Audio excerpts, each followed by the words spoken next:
বাস্তবতা মিথ্যা কথা বলে না, সত্য যতই জঘন্য হোক কখনো মিথ্যা হবে না।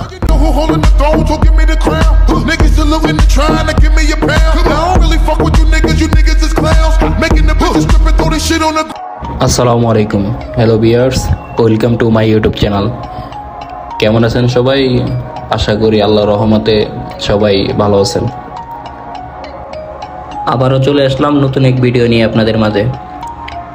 তো প্রায় 13 ঘন্টা ডিউটি করার পর বাসা যাইতেছি, বাসার উদ্দেশ্যে রওনা দিলাম।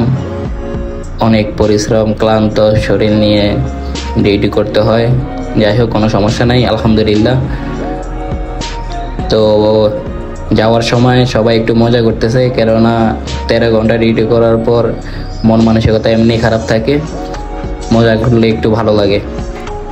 তো সবাই একসাথে সময় কাটাইতেছে, ভালো লাগতেছে সবার। আর যারা প্রবাসে থাকে তারাই বলতে পারে 13 ঘন্টা ডিউটি করার পর বাসায় যাওয়া, পাকশাক করা।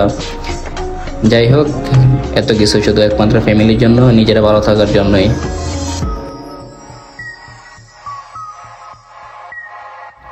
তো সবাই আমাদের জন্য দোয়া করবেন যেন আমরা ভালো থাকতে পারি, সুস্থ থাকতে পারি। অবশ্যই সবাই দোয়া করবেন। তো যাই হোক, যাওয়ার সময় হয়তো রাস্তায় অ্যাক্সিডেন্ট হয়েছে, দেখলাম পুলিশের গাড়ি, এখানে আরও কিছু গাড়ি আছে, হয়তো অ্যাক্সিডেন্ট হয়েছে। আর এই দেশের একটা নিয়ম, কোনো অ্যাক্সিডেন্ট হলে পুলিশ আসবে, তারপরে ওনারা সমাধান দিবে। কেউ যদি রাস্তায় মারাও যায়, কেউ ধরতে পারে না, একমাত্র পুলিশ আইনের লোক আসার আগ পর্যন্ত। এই কেমন নিয়ম! ওনাদের দেশের মানুষও যদি মারা যায় তারপরে কেউ ধরতে পারে না, আইডেন্টিফাই করার পর্যন্ত, পুলিশ আসা পর্যন্ত, দেখা পর্যন্ত। ওনারা অনুমতি দিলে ওই লাশ নিতে পারে, তাহলে নেওয়ার নিয়ম নাই। আমার জানা মতো এরকমই সিস্টেম। তো জানি না এটা কেমন নিয়ম, যাক, ওনাদের দেশের ব্যক্তিগত বিষয়, ওনারাই ভালো বলতে পারে।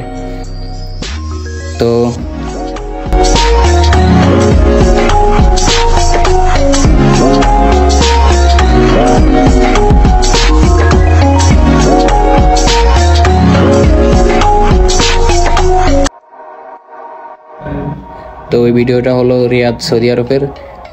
যারা যারা রিয়াদে আছেন তারা তো অবশ্যই চিনবেন, আর যারা সৌদি আরবের অন্য স্থানে থাকেন অবশ্যই জানাবেন আপনি কোথায় থাকেন, কোথা থেকে দেখতেছেন।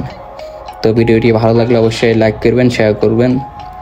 একটা প্রবাসী এতটুকু কষ্ট করে 12 ঘন্টা 13 ঘন্টা ডিউটি করে, 14 ঘন্টা, অনেক 18 ঘন্টাও ডিউটি করে, শুধু এতটুকু কষ্ট শুধু নিজের ফ্যামিলির জন্য, নিজে ভালো থাকার জন্য, নিজের পরিবারের জন্য। তো দোয়া করি সবার জন্য যারা প্রবাসে আছে। আমরা কেমন আর কষ্ট করি, কেমন আর ডিউটি করি। অনেকে আছে 18 ঘন্টা ডিউটি করে, তারপরে বাসায়, তারপরে খাওয়া দাওয়া। যাক, ওনাদের জন্য অবশ্যই তো দোয়া রইল।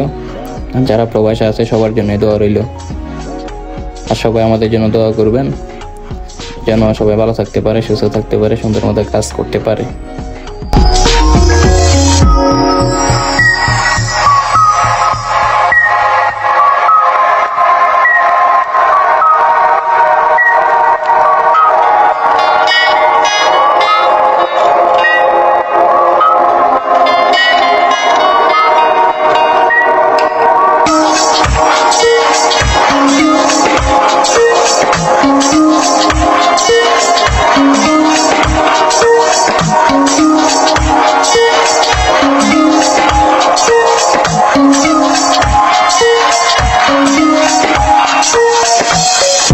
তো আজকের ভিডিও এতটুকুই। সবাই ভালো থাকবেন, সুস্থ থাকবেন।